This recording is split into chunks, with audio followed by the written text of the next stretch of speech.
have it, the address from the President dealing with the decisions made at the BRICS summit. A lot of that we have heard before, but also confirming what was widely expected, what the South African Defence Minister said all along, that arms were not loaded onto the Lady R. So let's just summarise what the President said, because it is important around Lady R.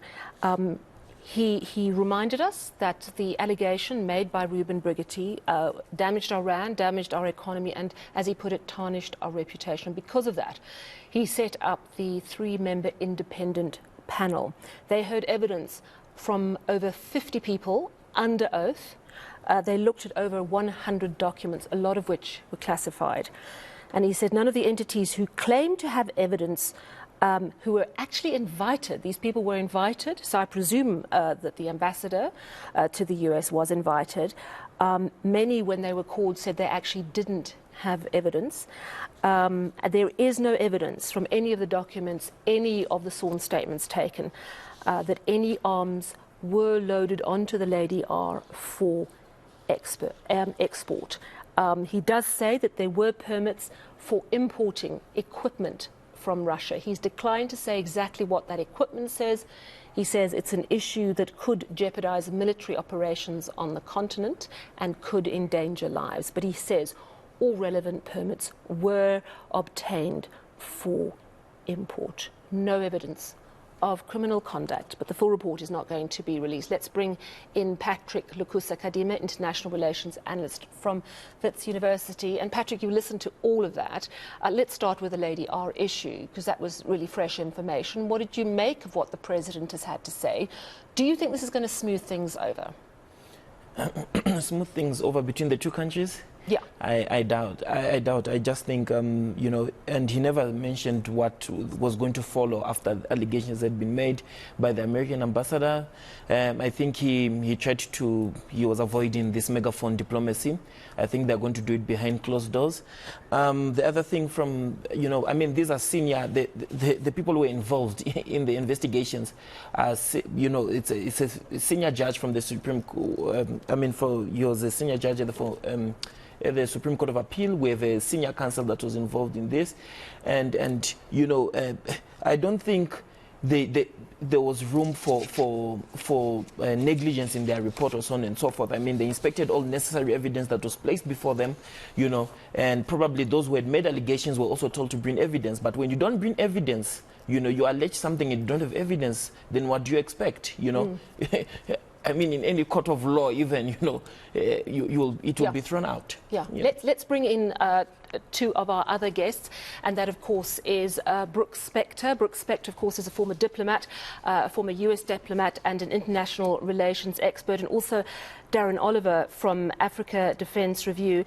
Darren, let's start with you. Good evening to both of you. What the President had to say about why he's not releasing the full report, do you find that acceptable? To some extent, I don't think the level of secrecy is required in general. I mean, the President has spoken about, I think, in generalities that his own minister hasn't spoken about. So we know, for example, that this was an order for ammunition. We know more or less how much, because obviously we have the NCAC reports. So, you know, in order to be so secretive and say, well, just equipment and can't reveal any details about that, I think is not quite accurate. Certainly, we know that the SANDF uses certain calibers of ammunition. We know that it uses certain kinds of weapons, which are, you know, in common with Russian Chinese forces. This is not that secretive, not that much of an operational issue. That being said, though, I can understand that in general, the SANDF is quite secretive about these things because they do relate to the special forces unit. So it's pretty much what I thought would be the case, to be honest. So what we didn't hear, and it was reported as fact, whether it's true or not, I suppose we haven't got clarity, that the ship's transponder, which I suppose is the signalling system, was turned off before it sailed into Simon's Town. The President didn't even talk about that this evening. What do you make of that? So I'm not even sure if that was part of the panel's mandate. And this is definitely, I think, one of the main open questions we have as to well, why was this the case? Because, if you observe, there are commercial transponder monitoring sites, like marine traffic, where you can see the ship being visible, suddenly not being visible, after a certain point, and then arriving in port. Now, that shouldn't be possible if the transponder was not turned off. So, although it hasn't been confirmed by the panel or confirmed otherwise, it is still highly likely that the transponder was turned off and the ship went into Simonstown in a highly irregular fashion. Of course, it also unloaded at night, which is unusual. And even using Simonstown, predominantly the SANDF's, equipment and weaponry is loaded via regular commercial ports. They come into Durban or Cape Town. In fact, when the Air Force received its Gripen fighter aircraft by ship, those all came into the port of Cape Town. So again, why use Simonstown? Why do it at night? Why come in with the transponder being off? I'm not saying at all that the panel's incorrect. I'm saying that the level of secrecy and misdirection around this is what caused that suspicion in the first place. Part of our response to this must not just be to say, okay, well, now there's no weapons confirmed. Fantastic. It's also the question of, well, what about the broader picture? Why did we allow the ship to operate the way it did? And I'm hoping that, we make it more exciting than that, but it seems perhaps not. It's interesting what the president said. He said neither Arms Corps or the SANDF had any control of how this equipment was to arrive in South Africa. And as you say, that's part of the sort of unanswered questions. Stay with us, Darren. I want to bring in Brooks because I want to look at the sort of diplomatic fallout over this. Brooks Spector, thank you so much for joining us. It's clear from what the president was saying that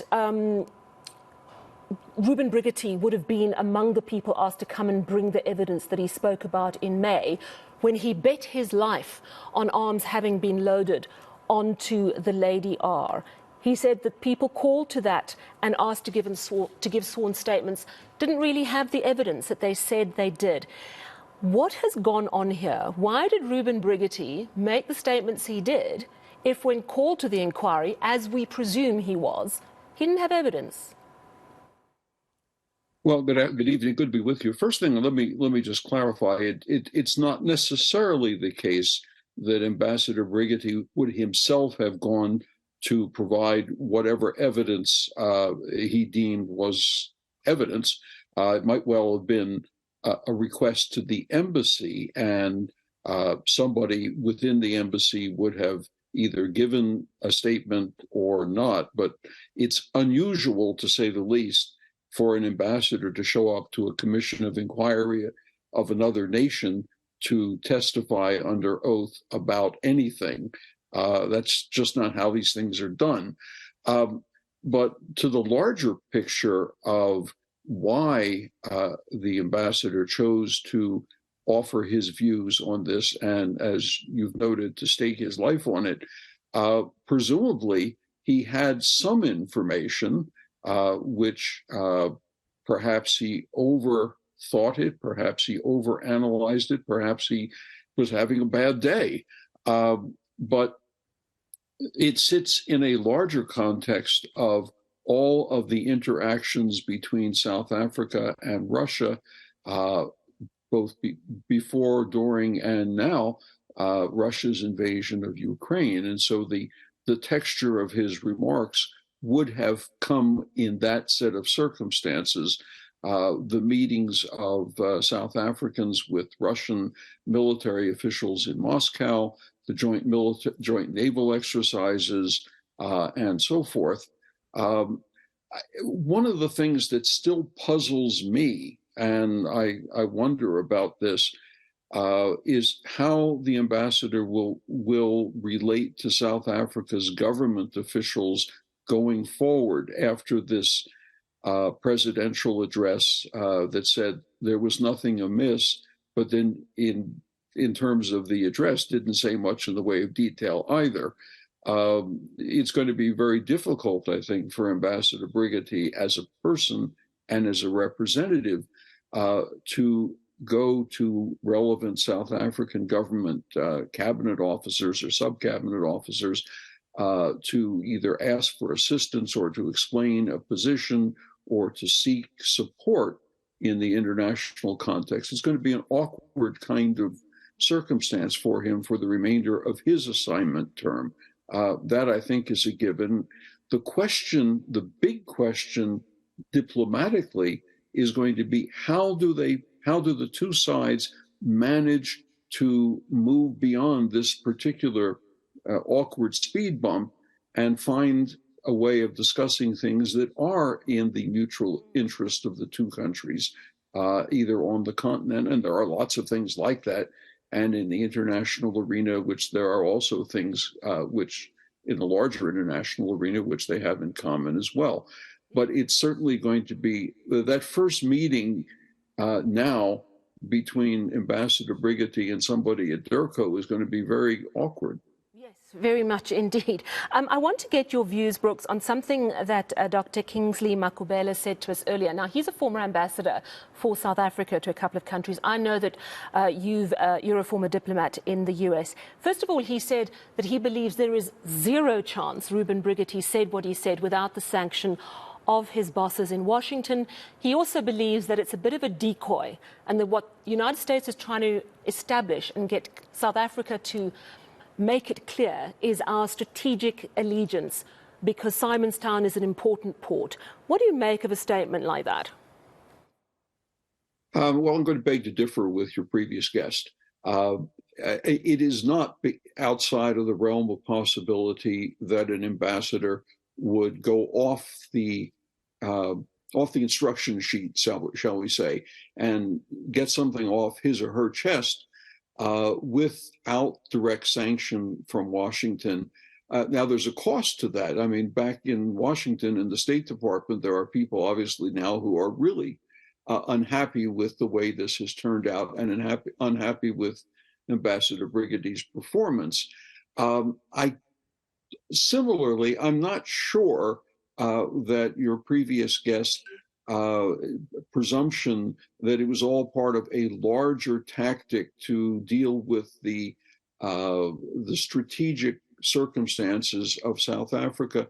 You know, if we think back to the past, the old South African government, the pre-94 one, always made the case that, well, we have our own domestic issues and we do things the way we do them.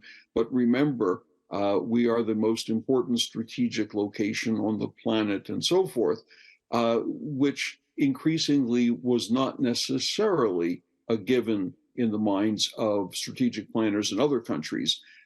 There is clearly a competition between China, Russia, the US, European nations for influence, access, and relationships with various African countries.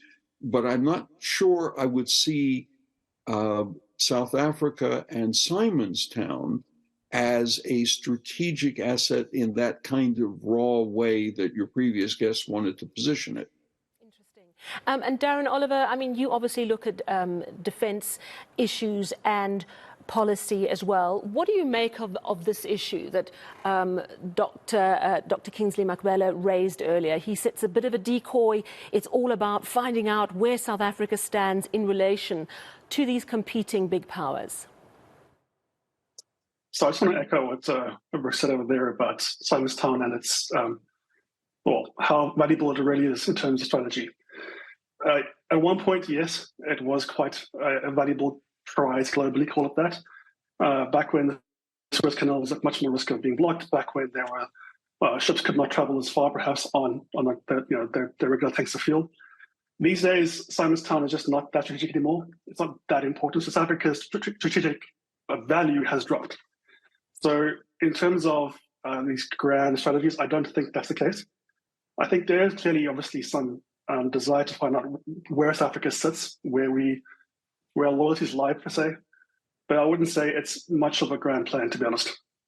All right. I wonder if all three of you, please, would stay with us. We just want to take a short ad break and come back and continue this conversation, because it's absolutely fascinating. And thanks to all three of you. Do stay with us. Short break, and we'll be back to continue our chat.